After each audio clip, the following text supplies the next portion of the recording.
Deshaun, how much of your success was because of Tim Kelly, and would you like to see the new coach keep Tim? Most definitely. I mean, Tim over the past 2 years have really taken my game to a whole nother level. As far as just knowledge, reading defenses, understanding run points and run schemes, understanding, the way of different concepts and different situations. So his knowledge of just the game of football is very, very bright, and he really helped me take my game, especially this year. The best football I've played in my career. As the best player on the team, do you feel comfortable reaching out when the new coach is hired and putting in a good word for Kelly? Most definitely. I've already done that, to the ownership. I had a call with Cal yesterday, and they know that. So I have all the respect and love for Tim, and I definitely want him around as long as possible. Sarah? I know you took a step forward this year in a lot of different areas, but is there something you can point to why your interception rate just was so much better this year? Nah, I mean, just taking care of the ball, knowing where to go with the ball, being more accurate and anticipation on different concepts, and really just pitting the ball in the right place, instead of into the defensive guy's hands, into my receiver's hands. Is there something you're most proud of this year?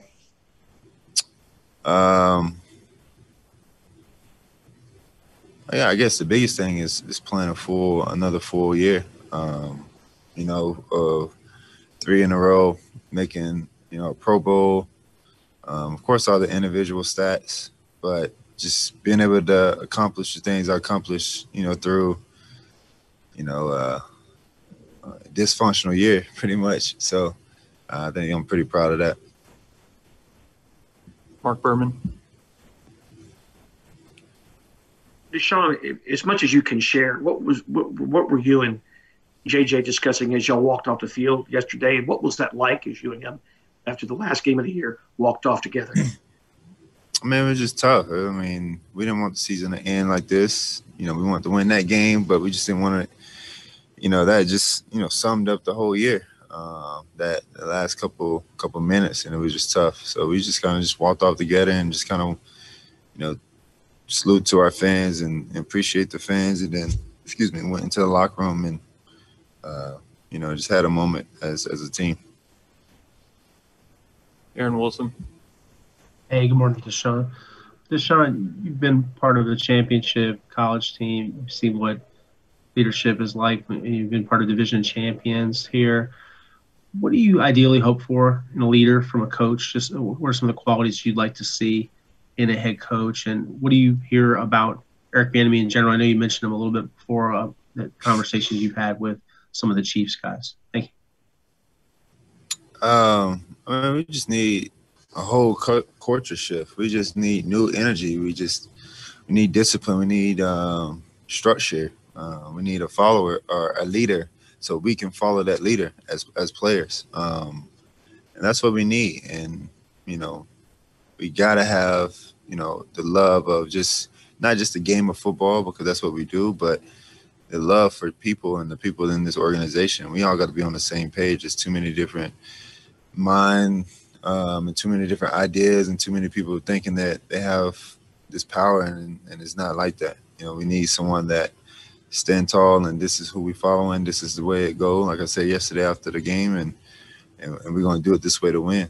And like I said, I haven't met. I probably met him, I think, through passing Eric. I think after a couple games we played the Chiefs. Haven't really sat down or been around him too much, but I heard nothing but great things about him. So, we'll see where that go. But yeah, I heard nothing but great things from coach and all the players in the KC about Eric. Brandon. Deshaun, was there any level of discomfort for you during that time when y'all didn't have a traditional general manager set up, when it was the coach being the general manager and things were just seemed a little bit shaky? Nah, honestly, I wasn't even worried about that. I was just worried about playing football. The whole GM and coach situation right there. I was just, I didn't want that to be a distraction for me and my game and the things that I wanted to try to accomplish for this year. And then also, Deshaun, there's a lot of conversation, I guess, among us about whether you guys should hire a defensive-minded coach or an offensive-minded coach. Does that matter to you, and should it matter one way or the other whether the coach is defensive-minded or offensive-minded? I'm not sure what exactly the ownership and the people in the head office want to do, but whoever it is, like I said before, just got to come in with a great structure and plan and discipline and making sure that everyone around us is on the same page and we're accountable for every action that we make. And, we're all striving to go for one goal, and that's, raising that trophy. But it's got to start, from the bottom, and we got to build up. And it might take some time, but we all can't be impatient. We can't get discouraged. We just got to go take it one step at a time and go get it. Christy?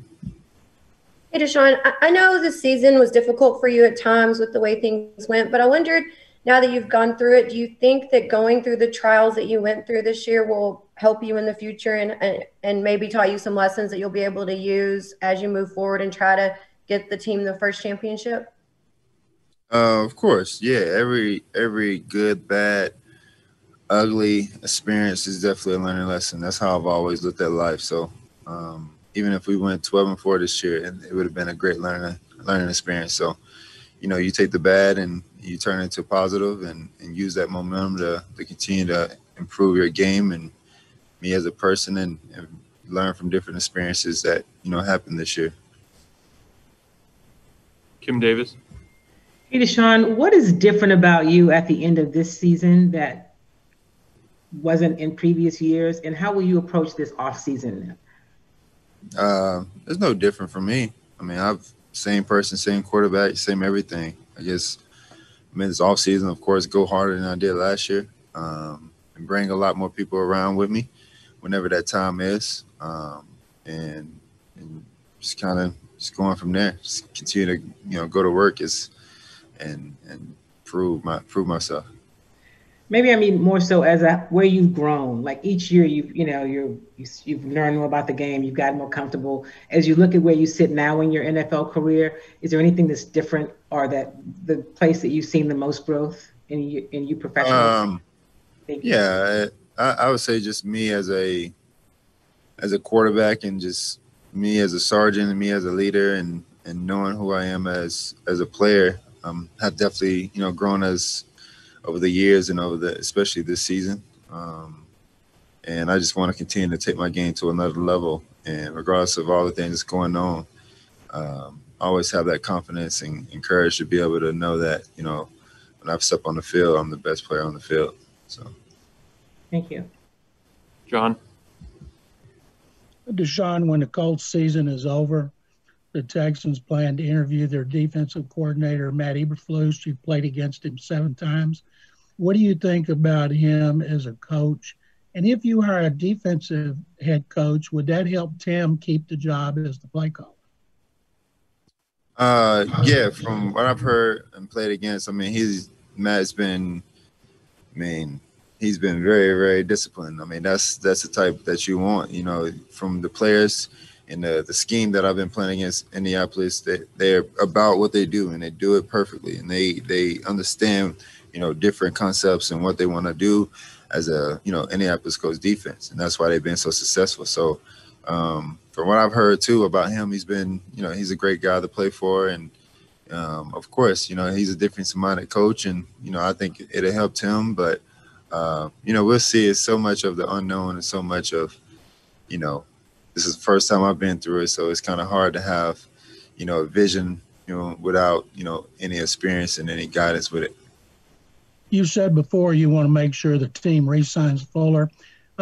Considering how well you did with a lot of receivers not named Fuller or Randall Cobb, how much better do you think this offense could be next season if Will comes back and is able to play a full season? Oh, yeah. It can be very, very explosive. It can be very scary. Last night we put up however many yards, over 400 yards and 38 points against a playoff team, and we did it against the Colts twice, and we did it, versus a lot of teams. So, yeah, the potential is there, and, hopefully we can get them back. I'm definitely going to be on that with the organization and with him. I actually saw him before I came in today, and we sat and talked in the parking lot a little bit. So, we all on the same page and what we want to do, and hopefully we can get him back with Cobb and Brandon here, and get some other guys, some other pieces that help us out, and we can really take another step, especially offensively. We'll take these last two. Aaron Reese. Hey, Deshaun, you guys led the league in passing on early downs this year. I'm just wondering what does that do for you as a quarterback in terms of kind of the looks you get when you guys are passing more on early downs versus in more kind of conventional passing situations, second and long or third and long, stuff like that? I think the biggest thing is defenses have to respect it. I don't know if we're going to pass or run or what the situation is going to be. So, you can't do the things that you want to do in certain situations, bringing pressure and things like that. So you just got to be aware and, stick to the guns. Aaron Wilson. Hey, Deshaun, you'll probably take some time off. How are you feeling here health-wise at the end of the season? Took some sacks, and let's see, you stayed off the injury report the entire year, but just how are you feeling? Will you need to have anything addressed surgically at all in the offseason? Are you completely healthy and ready to get back to work fairly soon? I'm healthy. I'm ready to get back to work tomorrow, so I'm all good. Yeah, no, none of that stuff. I'm healthy, ready to go, and ready to get ready for 2021.